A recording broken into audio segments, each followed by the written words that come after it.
Okay guys, so we're back with more Porsches, and right here, this one has appeared in the videos as well.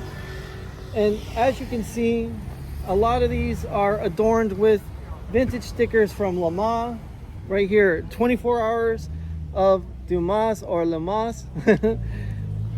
You got a Sebring sticker. You got Loud Pipes Save Lives. I mean, this right here is a gorgeous Porsche. And then right here you have another of the 80s whale tail 911 turbos of what they call the Widowmaker. And this particular car is not only highly sought after, but it's by far one of my favorites, because this is a car that you saw on your wall with a 308 and a Countach plastered right above or below it. And then we have a 911 Speedster. This car right here is gorgeous. And the reason why is because you have that smooth look all the way through the car from front to back. And this one right here is actually a classic 911 Speedster. It doesn't have the complete light bar at the back like the newer ones. But what's really nice is all the Easter eggs that are inside the car. Like, for instance, you have these Speedster seats with the black leather, and I mean, the leather is really beautifully done on this car. I mean, I love the checkered pattern in here. It's got the perforated leather. I mean, usually Porsches have that, you know, carbon fiber or fiberglass back seat. This is all done in leather. And believe it or not, the Speedster's actually numbered. So this one actually has a number plate. It's number 131 of 356 made. Wow. Owner must be very happy with that. And it's got the Sport Chrono package, which is another thing that most of the high-end Porsches, they come equipped with. Right here, we got a nice PDK gearbox. Oh, this car's got everything. Look at that, carbon ceramic brakes. And just like the whale tail over there, it's got the shark fin on the back. I mean, damn, this is as nice as the Sport Classic over there. And I love the color. I believe this is either shark blue. I'm pretty sure it's shark blue, because Miami blue is a tad bit lighter. But just the overall look of this car, I mean, it's perfect in California. It's perfect in Texas. It's perfect in Florida. Anywhere where there's people who actually like cars, this car belongs. But I mean, just look how beautifully simple the car is. And it's a gorgeous shape. You know, you don't have all this stuff going on with it. It's just everything is aerodynamically sound on this car. Like, look at this right here. And then that slight little curve, all for aero. Then he's got the rollover hoops that pop up in case the car gets into an accident, God forbid. I hope that never happens, because that would be a crying shame, and a lot of angels will lose their wings, that's for sure, and fall from heaven. But this thing is gorgeous. What a beautiful car. And I mean, the chalk gray Sport Classic, I thought that was amazing. Looks like an old 12 or 11. I believe this is 996, if I remember correctly. I think it's 997.2. That has to be. Because I believe that one over there is a 991 or a 991.2. It's weird with the German nomenclature, because their chassis codes, you know, it all depends. You got the 930, you got the, I think,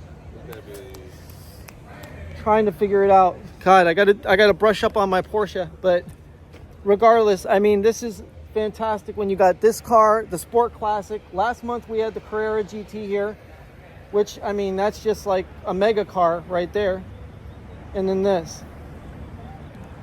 I mean, this feature right here is one that I don't normally like too much, because of the fact that it kind of takes away from the lines of the car. But the washers, at least they painted them the same color, so that way they don't look too out there. Most of the time they're chrome and they kind of like stick out like sore thumbs. But I mean, washers have to be on these cars in Europe. I mean, the EU's Newer ones, they eliminated them. Yeah, thank God, because I just think that it, as useful as they are, you know, they kind of take away from the whole smoothness of the car. And I like the fact that now they have them retract into the car's front end.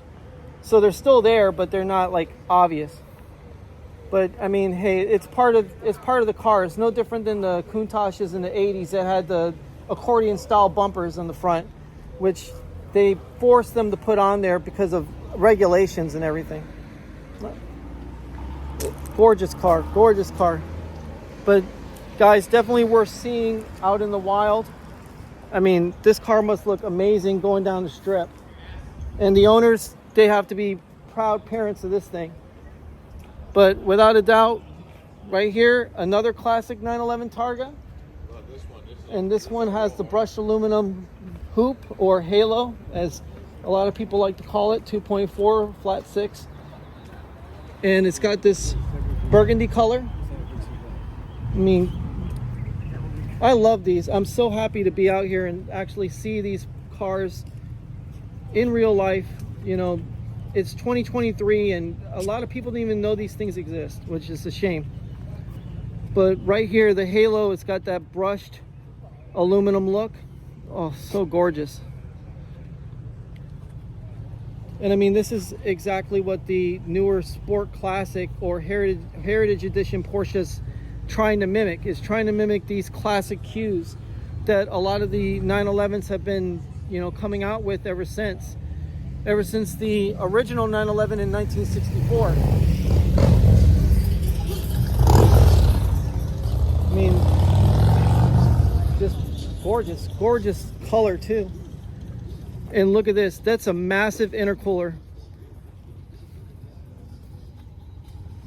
I mean, this is an air-cooled Porsche, obviously. You have your fan right there. Now, today's Porsches are water-cooled, and they have to be for a reason, because obviously a lot of emissions and, you know, the EPA and everything that can cause a car to be boring has been put into play. So air-cooled Porsches were really amazing. A lot of the purists prefer them as opposed to the newer Porsches with the water-cooled engines.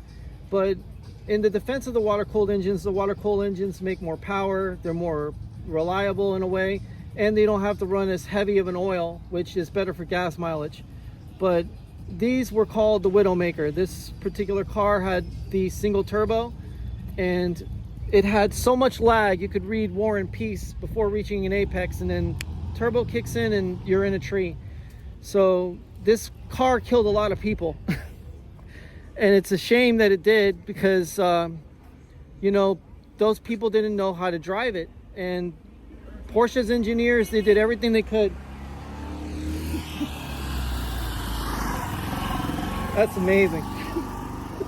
The smile on the face of a person driving that is just crazy. But basically, they did everything they could. They put a bigger spoiler, they put a harder suspension, they put wider tires, and nothing could control the power that this car made. I mean, you went into an apex at the wrong time with the turbo spooled up and ready to unleash as much power as this car had, you were in trouble. And if you lifted, that's when you crashed, because you had to know how to get the car right through the apex, throttle down, and know how to counter steer, because the engine's in the rear, so it swings out ass end, no big deal. That's what it loves to do. And that's what Porsches were all about. They were all about the excitement of controlling a monster, controlling something that, you know, you had no idea you were capable of controlling. I mean, now obviously with the blue speedster and the, you know, Heritage Classic over there, those cars are a lot better because they're a lot safer to drive, and they don't have as many problems with drivers killing themselves in them. You know, I mean, the Carrera GT was probably the last Porsche that would kill you, you know, because it had no ABS, it didn't have any of the nannies. You know, it was a raw and visceral car.